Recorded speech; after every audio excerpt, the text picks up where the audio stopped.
Looking for the coffee that can finally give you the flavor and experience you have been missing? Then your next order should come from SeaStateCoffee.com. Sea State Coffee is premium, hand-selected, highest grade available coffee that is roasted, on-ordered, delivered fresh to you. And right now, you can take 10% off your order by using the code GRIND10. That's GRIND and the number 10 for 10% off your Sea State Coffee order. Head over to SeaStateCoffee.com so you can enjoy the smoothest and most caffeinated coffee available. Start your day off right with Sea State Coffee. This week on the Route 16 Grind, in the Outdoor Update, Ethan will cover the light at the end of the tunnel for COVID. In the From the Field, I will share a challenging day that resulted in success. Instructor One from Ryker USA covers part 4 of Everyday Carry on Target. In the Rock, Mud, and Dirt, I talk about 2 off-roading driving simulation games that might make a gamer out of me. Then we wrap up the show with a cup of Joe. Route 16 Grind, episode 21. Success! The Route 16 Grind is sponsored by Sea State Coffee, Warren Industries, Tuffy Security Products, and Route 16 Off-Road.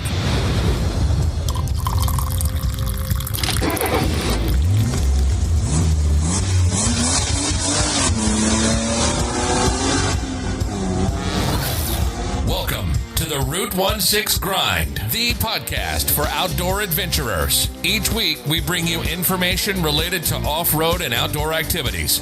If you wheel, hunt, fish, overland, or are an all-around adventurer, this podcast is for you.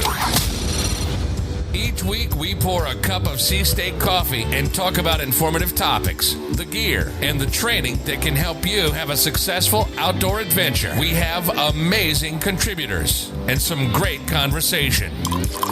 So, grab your cup and enjoy the show. Here are your hosts. Hey, welcome back to the Route 16 Grind. I am Brian, and I'm with Ethan once again. Ethan, it's great to be back, brother. It's great to be back. What's going on, everybody? How was your week? Well, I've been pretty darn busy still, man. I mean, I'm stacked every day with stuff, and it's hard to believe that. I know it's like crazy, but it's like, I think a lot of it is just people that now have a little bit of time on their hands that you need to, oh yeah, man, I need to get back with Brian. Call me up, man. So what about you? I know, like you said, it's like, I feel like I should be getting a lot of beauty rest and getting all this stuff done, but it's just, I feel slammed because I'm not on a normal schedule because, you know, working at 50% manning, it's like you can't get into a groove or a rhythm. So it's, and then the time I'm off, you're trying to flip schedules from, you know, working night shift and trying to be productive during the days. It's just, it wears on you. I'm beat. I'm actually ready to go back to normalcy. Yeah, I am too. And I think some of that's coming in there. I know that as far as our state, like, you know, the 8th is kind of like the magic day where things are slowly but surely starting to open up. So that's kind of cool. But, you know, one thing I was going to tell you, man, I did get one of those Inertia Way, well, a couple of those Inertia Way bands, the one that you actually have to have a partner. And me and my son have been using that. It takes a little bit of coordination on some things you just got to get used to. But I will tell you what, that thing, yeah, I mean, you start going through the motions of that. I can tell you that product right there, we'll put in the show notes. There's a discount code from Instructor One, Ron from Ryker USA. You got to check that out, y'all. I've used it, and I know that my body will go through a transformation with it. Yeah, it sure beats. I need to get one too. I'm enthralled with the product, and I really want to try it out because I'm just right now with the gyms being closed. And I mean, my other, you know, absolute obsession endeavor in life is I do competitive bodybuilding. So it's like with the gyms being closed, I am stuck to, I get my old rucksack out. I got my Alice filled with 45-pound pig egg, and I just go. And that's my cardio. You got to do it. There's no change in that. Other than that, I've got 2 40-pound dumbbells, a pull-up bar, and my body weight. So it's, you just got to make it work. But I definitely would want to give that thing a try. Dude, I still got about 12 tons of rocks. I'm moving around my pool right now. So, you know, you can come on over anytime. We appreciate your posts and feedback. One of the best ways to help out the show is to post a 5-star review on with your feedback on Stitcher and Apple Podcasts. This helps us grow the Route 16 Grind audience, and we also get a chance to hear from you. So if you love the show, please consider leaving us a 5-star rating on Stitcher and Apple Podcasts today.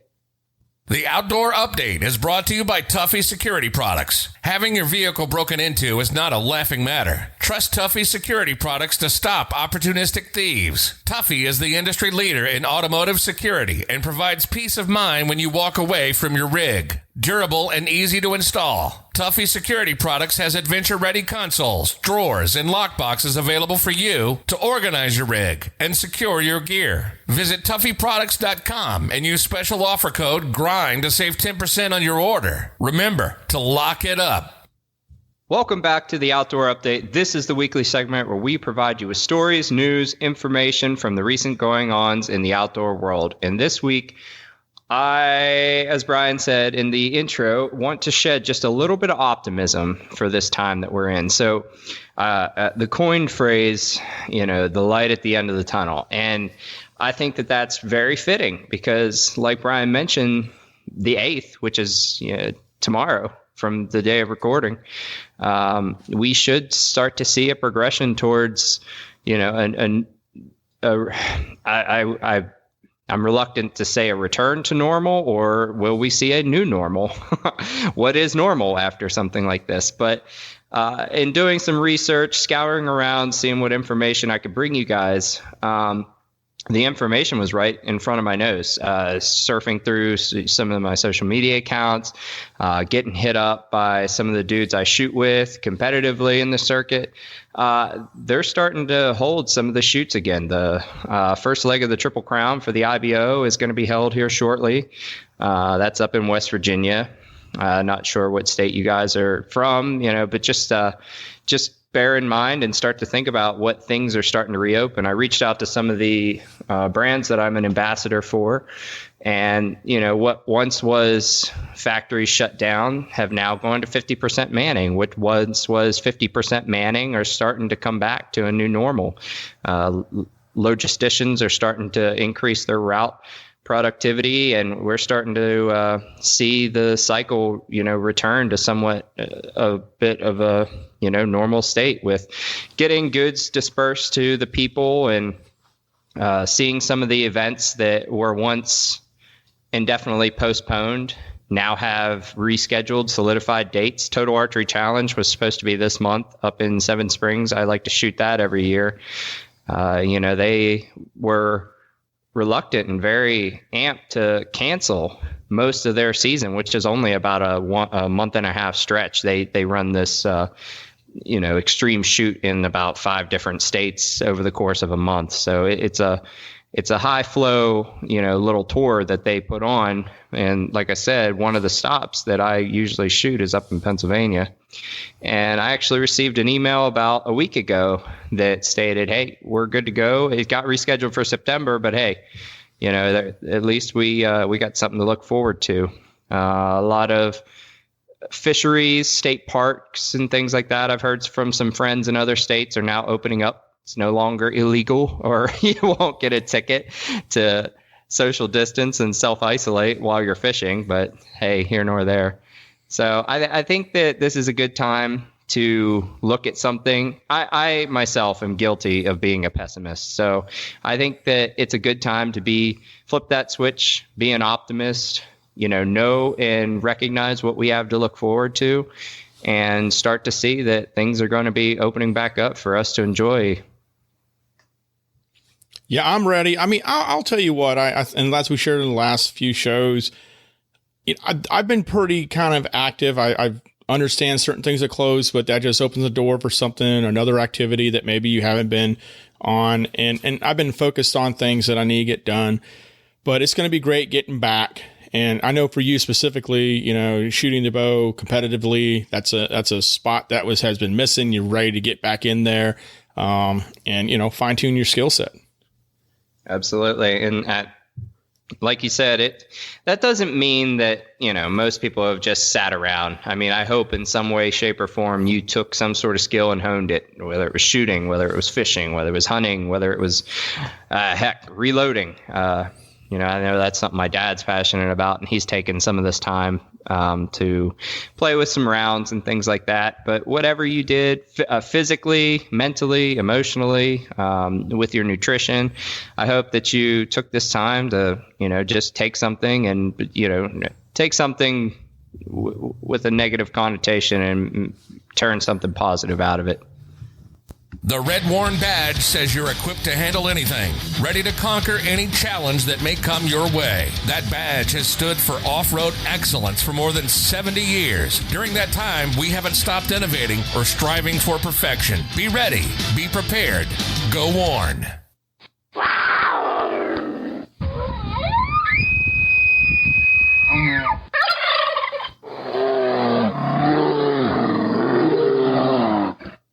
When you hear the calls, you know we have a report from the field. And as my show title states, there was success on my recent turkey hunting adventure. Now, this is an adventure, so to speak. Now, I got up about 4:30 in the morning and got all dressed, got ready, had all my Jeep already packed up, ready to go, grabbed the stuff, and I head out there. And I stop, I get my cooler with ice, I grab some breakfast, all that. So I actually get to the area that I'm hunting at. It's a private farm. I've hunted before, and I hunted last year. I think I brought it up on a show this last fall. I was hunting deer out there. So it was an area I was very familiar with. But one of the things is we've had a lot of storms, and I should have known this when I'm driving into this field. There's a lot of sand and wash coming in, and I went to go park. So this basically is like a chicken farm off to the west. Then it's a lot of like hay fields, and they might have like soybean or something like that, depending on the season. And then there's a large wooded area in the center of this property with 2 ponds. So I was going to go park off by one of the ponds. And as I was driving in there, I'm going down this decline. My left front tire just literally bottoms out from under me. So what happened was there was a lot of road erosion, and it was still dark. So I was trying to get in there about 5:30, and the sun came up about 6:30. So I could already be all set in, ready to go once the sun came up, start, working the turkey. And I was like, crap. So I literally had to climb out of my Jeep, and assess what was going on. Well, it was literally the front end was sitting on my Dana 44 axle. And my right tire was semi-tucked to the back part of that inner fender of that right front wheel. And then both my rear tires were actually still there.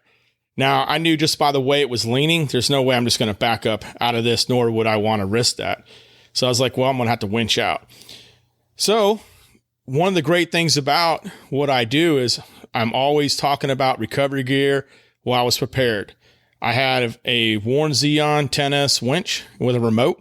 I have a Factor 55 Epic hook, Ultra hook, I should say, a Factor 55 Ultra hook, Deadman Off-Road 4-foot dead loop and ruggedized soft shackle, and a traction jack traction board. All those elements I had with me, and I was able to utilize to make a safe recovery. So I immediately came in and I, got my winch, released it, pull it out, found an anchor point.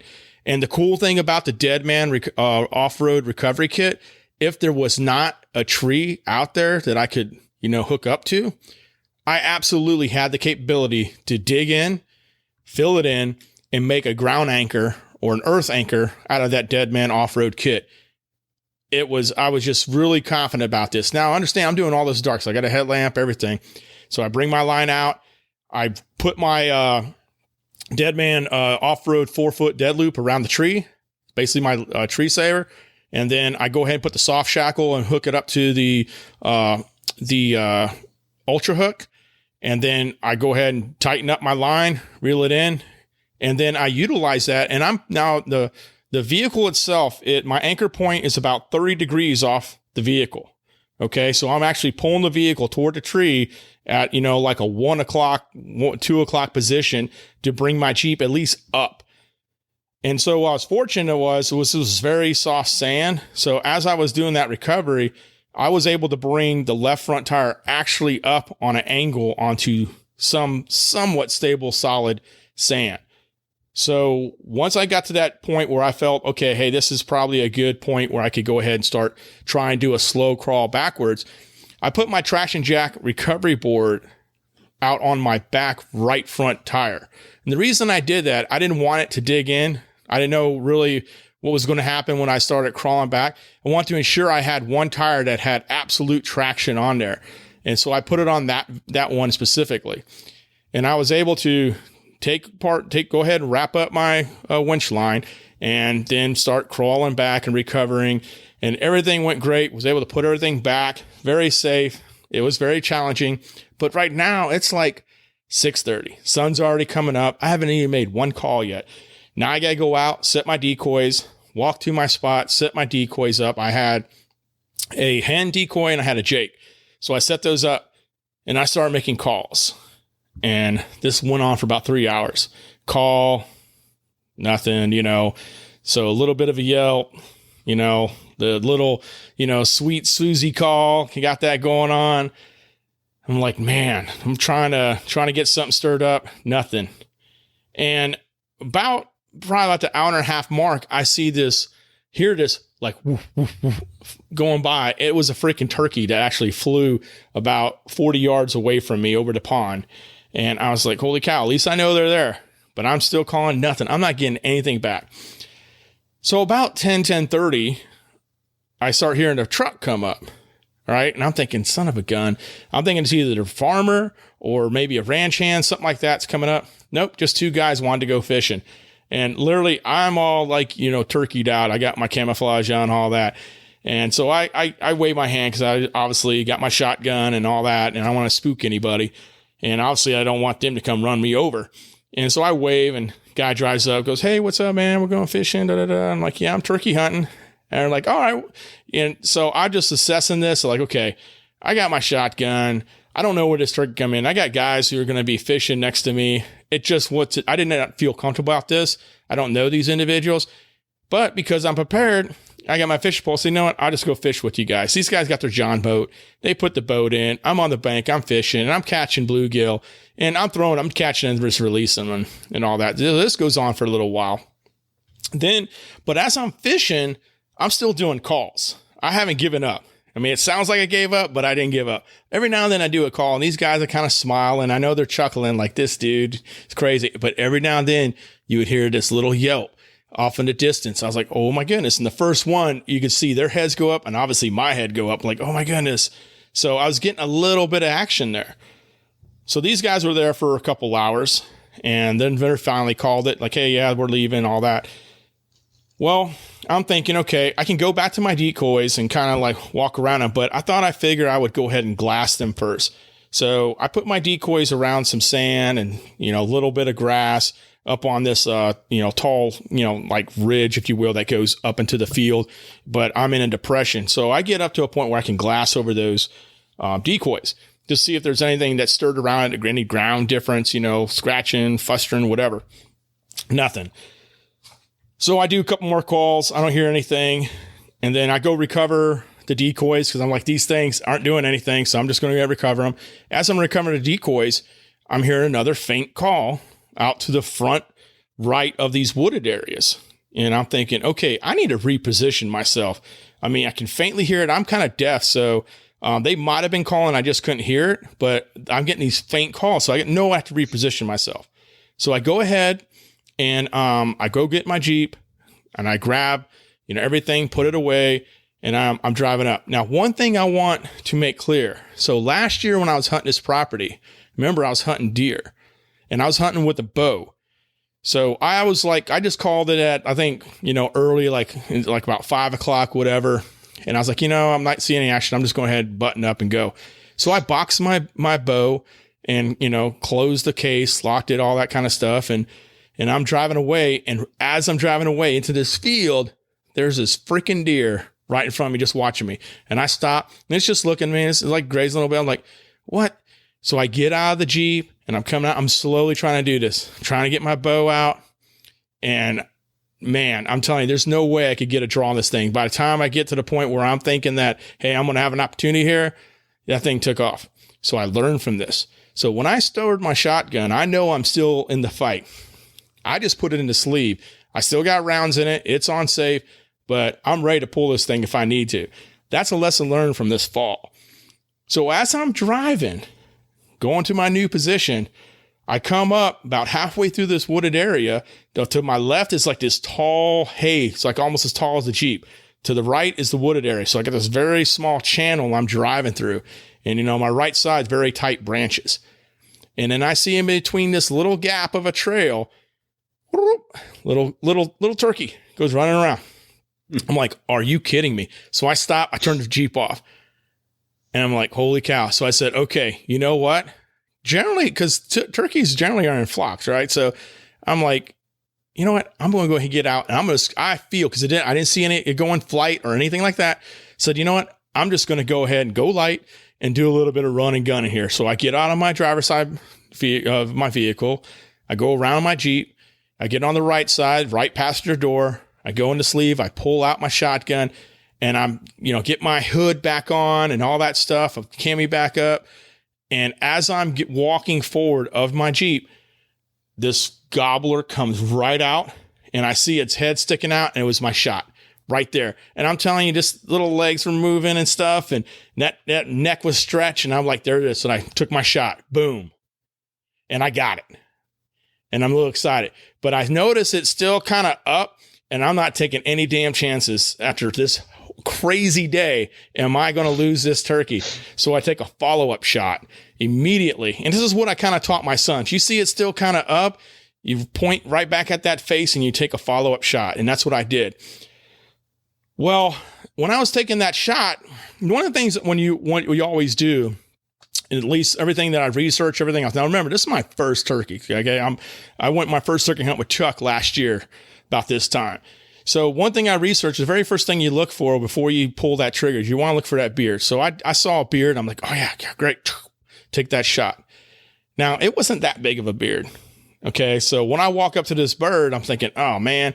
Then I realized, hey, you know what? I got a bearded hen because I'm looking at it, it's like, man, I got that real blue head and stuff and all that. And I'm like, well, at least it's bearded, but it was a very like thin 3-inch kind of beard. I don't know if any of y'all have ever gotten hens. I'm pretty sure you have, but this one, obviously this is my first experience. And I was like, man, I'll be honest with you. I was a little disappointed, but then I was also excited as well. I took a moment to just appreciate the fact that I had this opportunity after everything that happened throughout the day. I was like, I got success. And this has been a year of work, between going out and starting out on my very first turkey hunt with Chuck, reading up on the stuff, getting the excitement of it, doing the calls, trying to be patient, working through all those different crazy things that happen between getting stuck, having to get unstuck, people in my hunting area that weren't supposed to be there, et cetera, et cetera, et cetera. And this all happened. Now, by the time I actually got shots on this bird, it was after 3:00.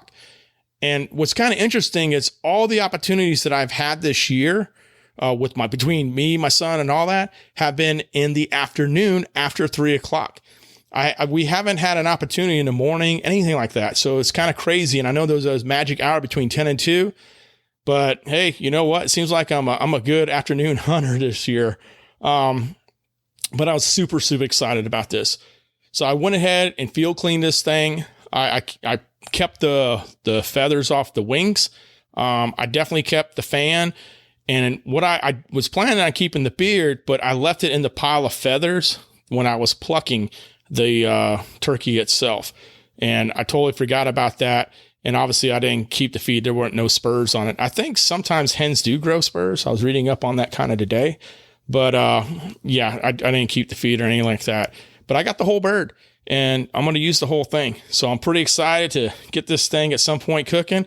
But what's cool is this weekend coming up, I'm going back out to that same spot. And I'm going out Friday morning with my son. And I'm going out with another friend of mine on Saturday. So hopefully we get another one. Hopefully my son gets one. I'm pretty excited. But what a challenging hunt and what a great day. I'm very fortunate. And again, I probably say it almost every show, but Chuck, again, I'm very grateful you took me out and make a turkey hunt out of me. And hopefully on this hunt, I made you proud. We'd like to feature your success in outdoor adventures. So shoot us the pics over to us with a brief story. Root16.com and select contact. That's ROOTONESIX.com and select contact. On target. What's up, everybody? It's Ron with Ryker USA, coming to you on the Route 16 Grind podcast with your on-target practical tactical tip of the week. So we have been talking about our EDC, our everyday carry. And to recap, we first did clothing selection. If I carry this, can I wear that? If I wear that, can I carry this? Followed by holster selection and body type, followed by bags, weapons retention, and being a responsible gun owner. And this week we're going to talk about the difference between being a left and right-handed shooter when it comes to carrying concealed, whether that be apex, smaller back, or on the hip, but in a sitting position, whether that be at a desk, at a restaurant, at a conference table, or more commonly, driving your vehicle. Being left-handed, I have had to constantly find a way to make things work for me, seeing as how I live under left-handed oppression, and it's something I've suffered from my whole life. And I joke about it, but it's kind of, real. And where I'm getting at is, prior to the war, prior to 9/11, the tactical industry didn't exist. It wasn't what it is now. And the stuff that was out there, it was damn near impossible to find anything left-handed shooter specific, seeing as we make up 9% of the population. So this has always allowed me to be, forward thinking, super creative. And this is why I always talk about, your gear has to be value added. It has to work for you. And it also has to be function over fashion. So I've made a lot of my equipment. I've bought stuff and modified it. And, for whatever the mission I had at that time. And I will continue to do that. And that's also probably what helped me lead to the creation of the Ryker grip. But getting back on target here is, say you're a left-handed shooter like I am, and you're carrying in the apex position and you're driving your car. And you pull into your parking spot, at a, grocery store or wherever, and someone comes up and they try to carjack you. Being left-handed and you're going to try to retrieve your pistol, your arm, you're going to have to over-rotate, and you're really going to be behind the power curve. It's going to be hard. It's going to be difficult. So this is where I have my vehicle, and I train myself to fight out of a vehicle as a right-handed shooter. So there's a ton of options out there for holsters inside your vehicle. And I have a pistol I keep in a holster on the side of my seat with a mount that was made by Condition Zero Mounts, another Marine veteran-owned company out of Texas. And you Jeepers that are gun people, you need to check him out, because he also has something called the rack bone, which I'll cover in another episode. But he also specializes in Jeep accessories. So he has this bracket, and I have a G-code tension retention holster on it. So if I was to get assaulted, get carjacked or something, or had to fight out of my vehicle, I'm coming out right-handed because it just works that way. I could also retrieve my pistol with my right hand and shoot through the door if I had to. So this concept, think about this as being a right-handed shooter and being in the passenger seat of a vehicle. Think about that in the aspect of law enforcement. A right-handed shooter trying to get their pistol with all that equipment on and, on the right seat is going to be a little bit difficult. So these are things to think about, with your everyday carry lifestyle and your concealed carry commitment. Now, another, taking this one step further and thinking about sitting in a restaurant. Being left-handed, I would prefer to sit in with my left side towards the wall rather than have my left side exposed, to everybody walking by. Again, concealed means not visible to the public. I prefer to sit on the inside of a booth. If sitting at a table, I would just position myself where I'm not going to print. I would be able to defend, and I can have a good visual presence of the place that I am at. You don't always have to sit with your back or your front facing the door. You just have to have good situational awareness. And then a line from one of my favorite movies is Ronin, and in the beginning there's a part where De Niro's going into the bar. Before he goes in, he leaves his 1911 out back and then goes in the front. And then when they're moving to get into the van, she says, "What were you doing out back?" And he bends down and he picks up his pistol and he says, "Lady, I don't ever walk in a place I don't know how to get out of." So I've said this before, is just because you walked in that front door, that might not be the way that you are leaving. Understand where the exits are, understand other points of egress and things that are going to, benefit you when you have to move yourself, family, and friends off the X to safety. So all of these things being left and right-handed, they come into play, and you should be thinking about these things. One other thing I did want to add about my holster selection for in the vehicle, like I said, I have that bracket that mounts on my seat, but I have a left-handed holster on it, the way it's set up for shooting as a right-handed shooter. So these are all things to think about. Again, you guys want questions, have ideas, hit me up, and I'll be happy to, email, text you, whatever. But these things, this is stuff that's fun to me. I think about it, but I also practice it, and I teach it, and I live it. So again, I say the things like concealed carry lifestyle and concealed carry commitment, because that's what it is. So you want to be good at your craft, you want to practice, and you also want to be prepared. You don't ever want to be, don't be a victim. Remain situationally aware and understand your surroundings, your environment, and your abilities. Remember, there are no superpowers. You will only rise to your level of training and preparedness. That's it. So thank you for listening, and have a great week. Hope everybody is, hopefully by the time you've heard this, the coronavirus fiasco is getting to be almost done, and we're getting back to normal. And I will talk to you guys next week.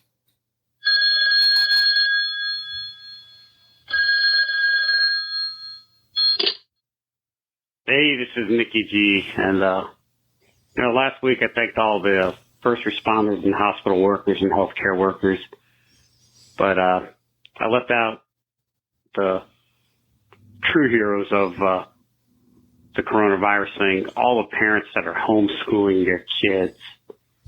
And I also feel sorry for the kids being homeschooled, because now paddling is back on the table as a form of discipline. But that's not why I'm calling. I'm calling to ask a question about hunting season. I know you talk about turkey hunting. I think it's a couple of weeks long, if not a month or two long. But how come groundhog, we only get to hunt them on that one day? Yeah, I know that's not a good one. Let me see if I can come up with something better. No, I think that's it. All right, guys. I'll chat you later. You have a good one. Bye. Yeah, I tell you what, my wife and I were actually talking about the homeschooling situation right now. You have some families probably have some challenges. They may not have internet in their home. Just different things and different aspects that are going on. And, that's why there are certain things I just do not want to complain about because there are challenges I'm not even dealing with that other families have to. And I agree, but hats off to those families that had to adjust their entire life with their kids being home. And it might be easier for some, but not for all. Absolutely. I mean, I don't begin to know how some people are doing it. Like you said, I mean, it's impacted me obviously, but luckily for our family, it's a few minor nuances we had to adapt and overcome, but many people had to completely restructure their lifestyle, not only work, but their daily routines, and then adapting around homeschooling up to 5 or more kids of all different grade levels, et cetera, with basically little to no material. I mean, I know we did it as a society for many, many years, but to just pick it up and run with it and give your kids every advantage that you possibly can for them to succeed is definitely something that we need to appreciate and respect the challenge that some people had to just kind of encompass and take and run with it. Want to support the show? How about becoming a Route 16 Grind Patreon today for as little as $1 a month? And it's not just a contribution, but an investment that goes directly to the show. Help this podcast expand and grow. Check out the show notes for the links to our Patreon page. In the Rock, Mud, and Dirt is brought to you by Warren Industries. At Warren, we pour our effort and our thirst for adventure into every product we make. You better believe American pride runs deep here in Clackamas, Oregon. Here, a small army of engineers, technicians, machinists, and assemblers design and refine Warren products, bringing them as close to perfection as possible. Their work is backed up by legendary quality control that doesn't just stand up to rigid Warren standards, it lives up to the toughest demands of the world's top vehicle manufacturers and military suppliers. How do we know? Because they've partnered with Warren for decades. This quest for peerless reliability, this Warren difference, will be around as long as Warren Industries is in business. At least another 70 years. Go prepared. Go Warren. Welcome to the Rock, Mud, and Dirt, the segment where I talk about people, brands, and products and events from the off-road world. With many off-road trails closed, events being canceled, staying at home business going on, many of you are probably burning through numerous YouTube videos. Don't you wish there was something out there that could bring the challenging trail experience to you? Well, look no further than the off-road experience that MudRunner and SnowRunner bring to you. Released in October of 2017, MudRunner puts you behind the wheel of many powerful all-terrain vehicles, each with its own characteristics and attachable equipment. These vehicles are designed to endure the most extreme conditions and terrains. Venture across extreme landscapes with only a map and compass as your guides. Complete objectives and deliveries by enduring extreme conditions across wild sandbox maps with dynamic daylight cycles. Overcome muddy terrain, raging rivers, and other obstacles that are all realistically react to weight and movement of your vehicle, powered by the game's advanced physics engine. And according to some of my sources, there is even a Jeep Wrangler pack that includes 4 different models of Jeeps. SnowRunner, released in April of this year, puts you in the driver's seat of powerful vehicles as you conquer extreme open environments with the most advanced terrain simulation ever. Drive over 40 vehicles from brands from pickup trucks to large earth movers and heavy haulers. Overcome mud, torrential waters, snow, and frozen lakes while taking on perilous contracts and missions. Expand and customize your fleet with many upgrades and accessories, including an exhaust snorkel for heavy waters, chain tires, or battle the snow. Both of these games allow you to ride solo or with other players in a 4-player cooperative. Both games are available on PC, Xbox One, and Sony PlayStation 4. So if you are tapped out of Netflix, YouTube, and workouts, maybe traveling on a virtual adventure playing MudRunner or SnowRunner might be in order to help you satisfy that urge to hit the trail. I gotta say, man, I'm not a gamer at all. With you? I have a PlayStation 4 that my friend got me, and it is a glorified algorithm that connects me to Netflix. So, I mean, not that I'm against it or anything like that. I think if you have a good balance of, physical activity, outdoor activity, and then, you're able to, manage your time with it and not get too carried away, I think you can have a lot of fun with it.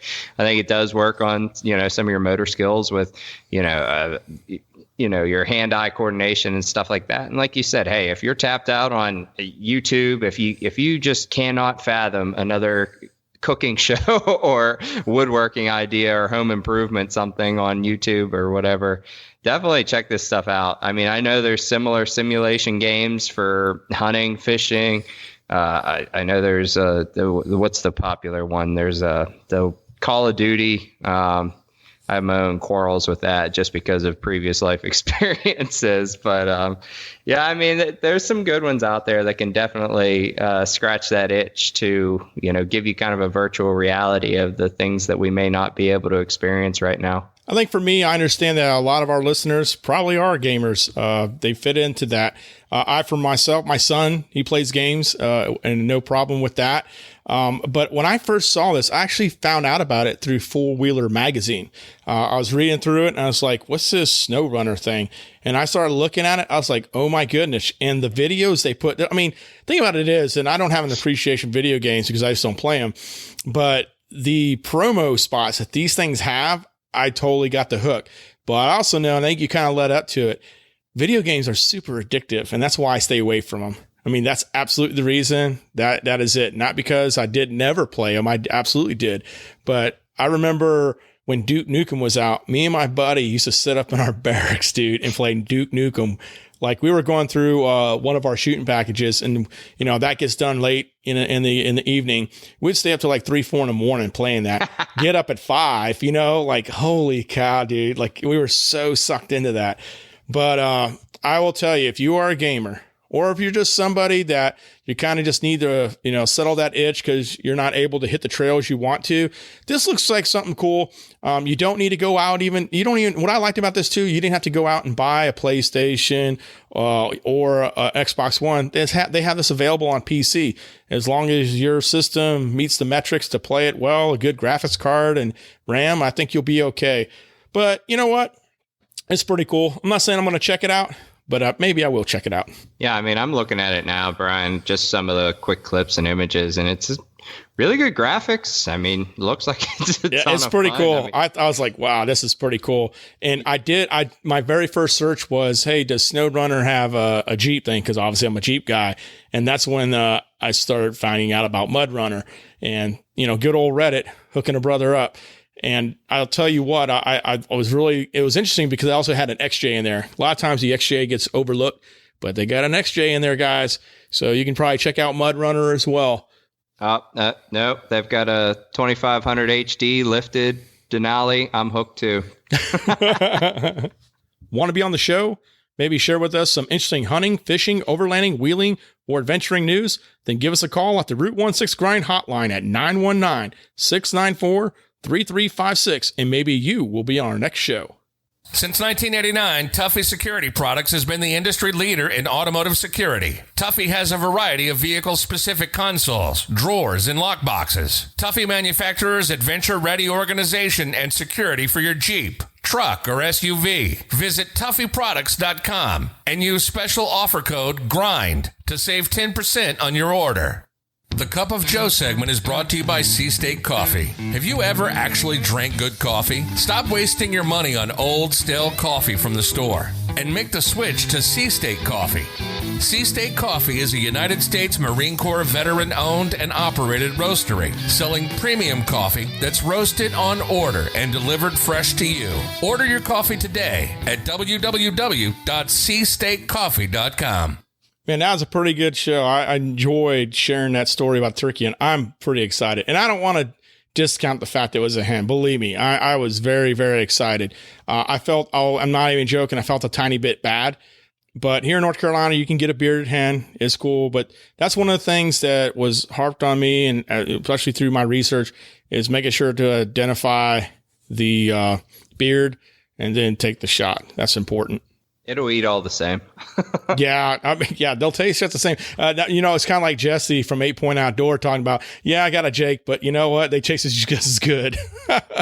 Yeah, I mean, we all start somewhere, and I mean, the amount of adrenaline I know that you felt, and I had a small window, man. All I saw was head, beard, shot. That's exactly what went through my mind. And the head was more or less an aiming point. And it's so funny. All the reinforcement I did with my son. I mean, that's one of the things is, I don't just say it, I do it. Is I aim, I take that breath. I mean, I just apply all those different things. And I'm telling you, man, I mean, I was so proud. And that second shot though, man, I don't know if I got like a couple of the, pellets merged into one or something. I was using Nitro Turkey by Remington 5-shot. It goes about 1,300 feet per second. My shot was about 25 yards is what the shot was. I measured it out with my laser finder after the fact because I didn't know to really, that was a guy out of the vehicle, got shotgun there. It all happened so fast, but I measured everything out, and the head split. I got it like right at like the beak area, and an exit at an angle that way. And I literally it wasn't a pretty sight, man, as far as that head. I don't know if it was, but it was the shot. I don't know if anybody of y'all have experience with the Nitro Turkey by Remington 5-shot. Yeah, I swear by it. That's all it's going to go in my load nowadays. It's a 3.5 inch shell. Yeah. Okay. I was going to ask the specific 12 gauge, high brass, 3.5 inch, whatever. Yeah, it's a 3.5 inch low 12 gauge, and yeah, I was pretty impressed by it and stuff. So, but yeah, it's sitting in the freezer right now and hoping to get maybe a friend or two these next couple days. What do you think you're gonna do with it? You're gonna like roast it, fry it? So my dad actually just got one too. I wanted to mention. So shout out to you, Pops. He got a 10-inch beard, Tom. I tell you what, this man has got a rabbit's foot and a horseshoe somewhere lodged in his trousers for turkeys. Like he might go years without deer, bow, muzzleloader, rifle, whatever. He'll kill a big one all of a sudden, but like his passion is turkey hunting, and like. He's gotten triple beard 12-inch birds before. And I'm like, where do you even find these things? Yeah, you can. I've read on it. I've never, obviously, I haven't been turkey hunting long, but I definitely read on the triple beards and stuff like that. And, the different age and beards and all that kind of stuff. And it's pretty impressive when you hear, like Jesse was sharing during his interview, he got one with a spur and one was a naked leg. It was just, those oddities that kind of happen out there. But I think I'm going to fry it only because when I do our turkey dinner, I have this recipe that I use for turkey frying, and I want to see how it tastes with the wild turkey. And that's the only reason why I'm frying this one. But I think if we get more, I'm going to break them down. I'm going to smoke them. It's kind of playing with those. That's definitely a good way. I've had a fried turkey like one time, and I'm talking like Butterball 12 pound from the store. And I liked it. It just, you use a lot of oil. It can be dangerous if you don't actually be mature about it. But I definitely want to play with it again, I think. I'll send you a recipe that I use, man. It's super easy, and I got it from a friend of mine. It's amazing, man. Yeah. It is so simple, so easy. Just got to watch the temperature, but yeah, it is great. But I think that's kind of, again, we'll see what happens tomorrow and the next day. And hopefully we got some friends for the freezer. Yeah. One thing he does like to do, but you can break it down. Kind of like you said, he'll smoke the legs and the wings and stuff like that, but he'll actually take the breasts. And just because wild turkeys sometimes get a bad rap for being tough or gamey or whatever, he actually grinds them up like a turkey burger, but then does like a normal, like if you were making venison sausage or something like that, it'll actually mix just a third portion of pork sausage in with it, little heat, some pepper flakes, we like that, and makes like a turkey sausage. And my goodness, are those good. Yeah, I know some friends of mine, they'll just breast it when they get it and stuff, but I really want to try and use the whole thing. I really did. And it takes a while to clean those things, get all those feathers off and stuff. Believe me, it does.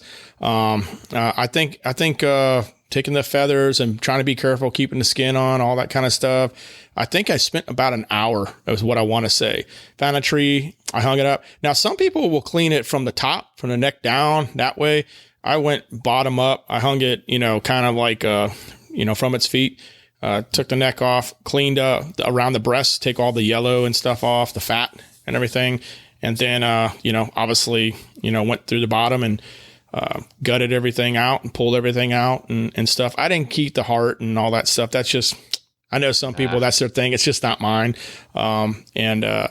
But I got, pretty much all of it. And the cool thing too, is I kept the wing feathers, and not because I want to keep all of them. I think they're just cool little things to give away. Like I gave some to the kids in the neighborhood.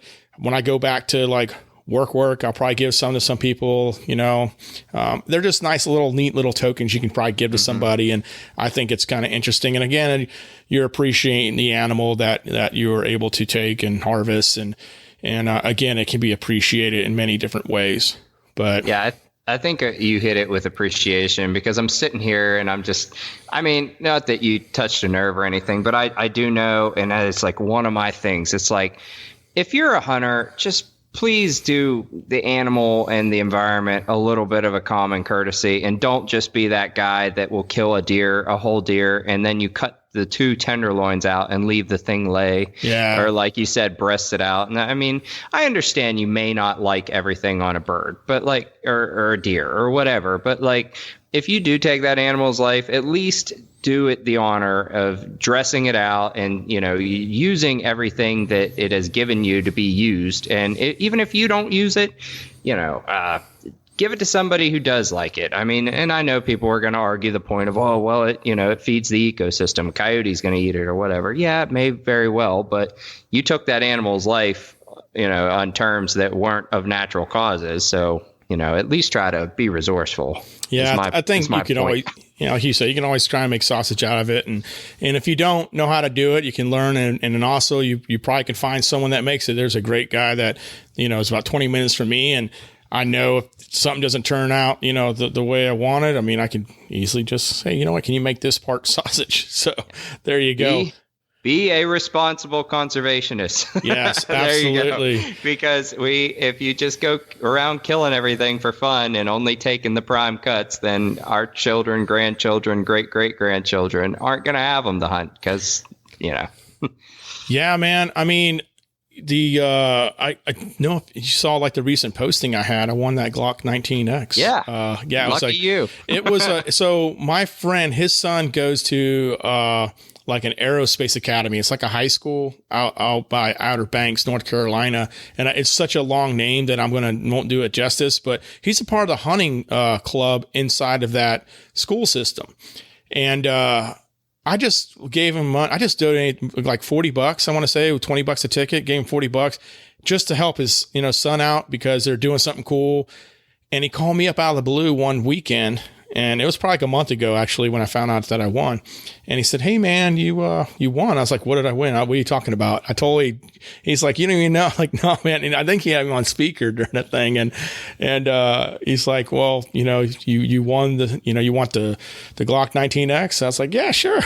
Right on. Yeah, of course. And so it took a little bit for me to go pick it up just because I've been so busy. So I finally went down to the gun shop I go to generally around my area and went and picked it up, and it's pretty nice, man. It's like the military issue model that I think the Army got contracted for and stuff.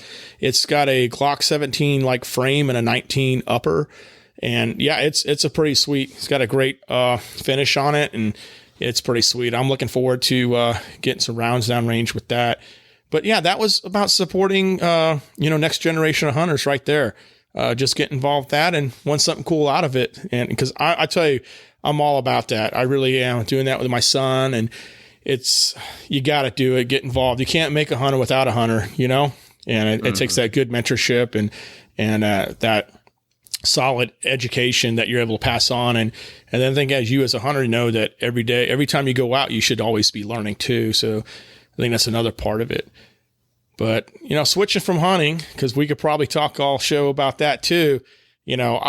I'm so grateful to Sea State Coffee, Christian. Thank you so much. We were talking just recently, and he gave out that great discount code. And I'm telling you, it's just, we don't just promote Sea State Coffee. They don't just sponsor us. Like I'm addicted to that coffee, man.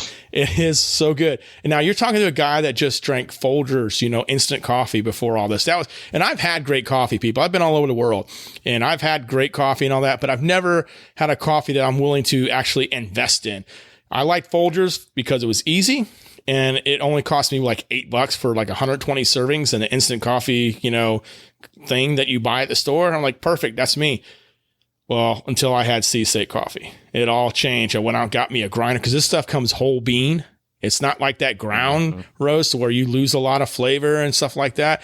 I've had other brands, tried them out. I'm like, nope, this is the only one I'm willing to put my money to put in my coffee cup and drink away. And you don't need to add anything to it. Like most of the time with coffee, I need to add something to it. Not this. It's freaking good. And you can use Grind 10, GRIND 10 and get 10% off your order. And you should definitely check that out, man. And Ethan, I owe you some coffee, man. I need to make sure to get that to you.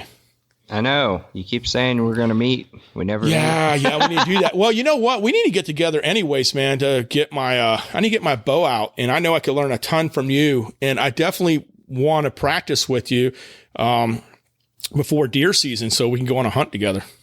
Absolutely. That sounds great. But yeah, I definitely want to, I want that coffee because, like you said, Folgers, it's cheap, it's easy, Maxwell House, but I've had Turkish coffee, like you said, you've had coffee all over the world. It's great. And I'm a black coffee guy. I mean, there's that rare time that you like a little bit of, every now and then I'll put a dash of sugar-free French vanilla in or something like that. But, I'm through and through. I love black coffee. Now, I would not call myself a coffee connoisseur because I know some people are out there like, people get into coffee like people get into scotches and whiskey. So, right.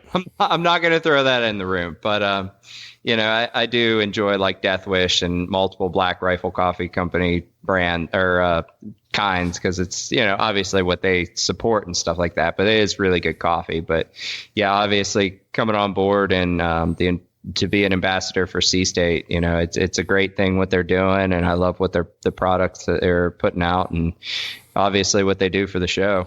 Yeah, man. And you know what? They are veteran owned, Christian, former Marine, in fact, former reconnaissance Marine. Sure. He supports the Marine Reconnaissance Foundation as well. So a lot of great things coming from that coffee brand. Make sure to go out there and support them. Remember to use GRIND10, GRIND 10, get 10% off your order. And you know what? Speaking of orders, I really want to thank the recent purchases from Route 16. People hitting me up, buying some great things while they have some time. Maybe some of that stimulus cash coming in. I don't know, but I appreciate the business. And how they did it was they just email me at rootonesix@gmail.com. And we're able to chat for a little bit, get their order out, and they're able to receive it. And I tell you, I don't have a Black Friday because I try and give you the best deal every time I possibly can get. So make sure to check that out as well. But man, dude, it's been a really good show. And the light is at the end of the tunnel. I think it's been really positive talking about this. And we can now start looking at planning things. You can start getting back into competitions. What is that? Again, the IBO, what was that again that you're a part IBO is the International Bow Hunters Organization. Yeah, man. So that's pretty cool right there, man. And it'd be great to see you out there and start plucking away or adding to a little bit more of your social media and let people experience that because I know they're following you. Oh yeah, and it's it's just kind of hard. It's like, oh, what are we going to put out? And I know that a lot of people are putting out, oh, this is what I'm doing today for quarantine and stuff like that. And like you said, it's ridiculous on how when you're supposed to be at home, it seems like I am the busiest. Yeah, it's been hard on both of us. I know our time has been very limited, and you guys probably, as our listeners, noticed that on some of the shows we haven't been able to do recently every week. We try to, but both of our jobs have been pretty much go ever since this quarantine thing kind of started up, and then all the other things that we have in our lives, family and stuff that you definitely don't want to push aside and all that. And of course, turkey hunting, I definitely want to get out there. But I definitely sense an itch there. I sense a slight obsession. I'll tell you, I've been working on those calls. I don't do diaphragm calls. I actually broke my box call and I fixed it out there too. I should have told you all about that. I'm telling you now, I guess. But yeah, my box call broke out there and that's like my go-to. Now I have like the slate and all that stuff. But I really do enjoy the box call. And yeah, my spring came out and stuff, but I was able to fix it out there. I was pretty happy. That took about 15 minutes to do because I'll be honest with you, I had no clue how the hell that thing worked initially. I didn't really take a good look at it. So it was deduction. I was like, why doesn't this thing stick? And I was like, damn it, if I lose my call, man, it's getting even more sad. But I was able to pull through that and get that thing rolling, man. I'm still just like, oh man, your whole day, it's just, a lot of people are, it's real. We're real out here. We're telling real stories. Yeah, man. Like, it was a day of Murphy. We don't go out and go call. And then 20 minutes later, a 12-inch beard comes strutting out. Right. It's like, no, we go out, we get stuck. People blow our spots. Then we just say, hell with it. I'll fish with you, but I'm still going to call. Yeah, no I was in the fight, dude. I was like, man, you know what? Especially after I saw that one, I think that's what, if I didn't see that one fly by, I don't know how committed I would have been when the people showed up and all the stuff like that. But because I knew for a fact, because I saw one, they're in the area, even though I wasn't hearing any calls or anything come back till later. But I think that really energized me in a way. And this is going to sound gross. I know it is. And I apologize to listeners that, I mean, this may not be your thing. I hope it is. Understand everything that I do as a hunting. I appreciate as a conservationist. I put it in my belly.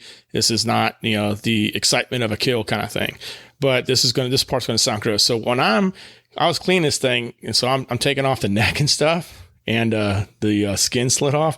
You know what I saw inside the neck? No idea. I saw some foliage, dude. Like, it didn't even get the chance to swallow its last meal, man. You're an animal. No, I'm just kidding. Yeah, right. I was like, oh man, dude, You're savage. Like, yeah, I was like, I am not kidding. I was like, man, you didn't even get your last meal, dude, or girl. But yeah, I mean, it's just part of it. That's so many people I just eat meat, and they don't appreciate where it comes from. You know what I mean? Yeah. Especially the organic whole food aspect of it, and being a conservation, being a hunter, and what it actually means.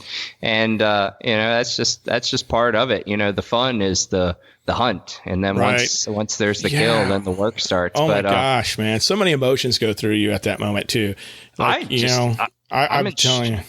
I'm just in shock and awe of your tenacity. I mean, hey, 2 dudes rolled up on me. I would be like, yeah, I was screw it. I just go fishing. I was prepared because when I went deer hunting, I split up my day between the morning, going, trying to set up, waiting for something to come by, see if I can get no action. I was like, I'm just going to go ahead and go fish. So I made sure to bring my fishing pole to this spot too. And that's what's a great thing about this spot. Maybe you and I will hunt this one in the fall. Great property that I'm able to get on. And, yeah, it's just great because you could literally break up your day. So even if I get a gobbler or my son gets a gobbler early tomorrow, we're still bringing the fishing poles. We'll clean it, throw it in the cooler, and maybe, get a couple fish on top of it, man. Who knows? It's a great spot. Turf. That's Sandhill Surf and Turf. They call that. Yeah, right. Yeah. Oh, I do have to mention. So yeah, everybody's probably wondering, hell, Ethan, why aren't you turkey hunting? What's going on? Or even you're probably like, why aren't you getting out there? Quite frankly, I still don't have. I know you're just going to be like, Fort Bragg, dude. Fort Bragg, go hunt the public lands, whatever. And I know I preach. I need to practice what I preach. I have not got out anywhere in North Carolina to scout. I have not located any public lands near me. We haven't linked up to get somewhere to where you might be like, hey, this is a good start, branch off from here. So that's 99% on me, and that 1% of luck to where you run into a farmer or somebody and they're like, oh yeah, please come hunt my land. But so I've kind of been waiting. Pennsylvania is actually about a month behind North Carolina. So May 1st-ish, like I said, my dad, again, shout out to you, Pops. Good job on the bird. But it just came in about a week ago. So I still have the whole month of May. And my plan is to, take like an extended weekend up there and hopefully bring you guys a success story of a nice guillotine decapitation with the bow. Yeah, man, for sure. And they're bigger up there. Yeah, they're 20, 25, 30-pound birds if you can get a good, big old tom. Yeah, they got big birds up there. But yeah, the video game thing, we talked about, like, you got to break up the monotony and stuff. I don't know, man. I don't know. I might check it out, but I'm kind of afraid. I ain't gonna lie. Kind of afraid because I'm like, what if I get addicted to it? That addictive personality. Hey, all I saw was like a tricked out logging truck going down a sheer cliffside. I mean, it might even just be a game to just blow off some stress. You need to see the promo clips. Like a Grand Theft Auto, a G-rated Grand Theft Auto. You need to see the promo clips. It is like ice road trucker, any off-road, like it's crazy. Although they did have those, I mean, if you have one of those off-road Hummers, I apologize. It's just not my thing, but I was like, oh man, come on.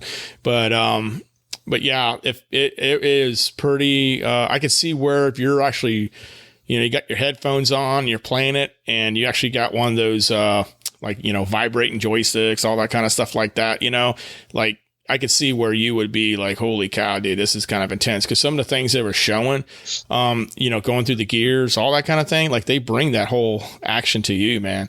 I was pretty. Yeah, man. I mean, nowadays they got all that interactive stuff going on, and I don't know how anyone can wear the VR thing over there. I was gonna say, I picture you in like a room. No, man.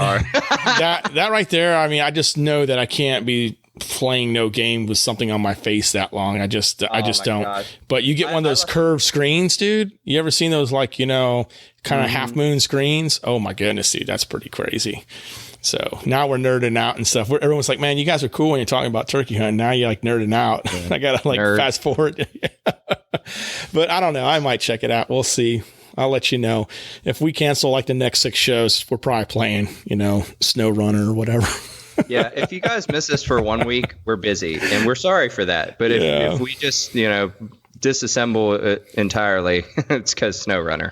Well, y'all, hey, thank you all for joining us. Remember, if you have an idea, maybe you'd like to contribute to one of our segments, all you have to do is go to rootonesix.com and select contact and let us know your idea. That's rootonesix.com and select contact. Thanks for listening to the Route 16 Grind. We want to thank our amazing sponsors, Warren Industries, Tuffy Security Products, Sea State Coffee, and Route 16 Off-Road for their support. Follow us on Instagram, Facebook, Twitter, Pinterest, and more. Just look for Route 16. That's ROOTONESIX. Or just go to Route16.com. Until next week, plan smart, be safe, and as always, be prepared. Man, I'm so lucky. Yeah!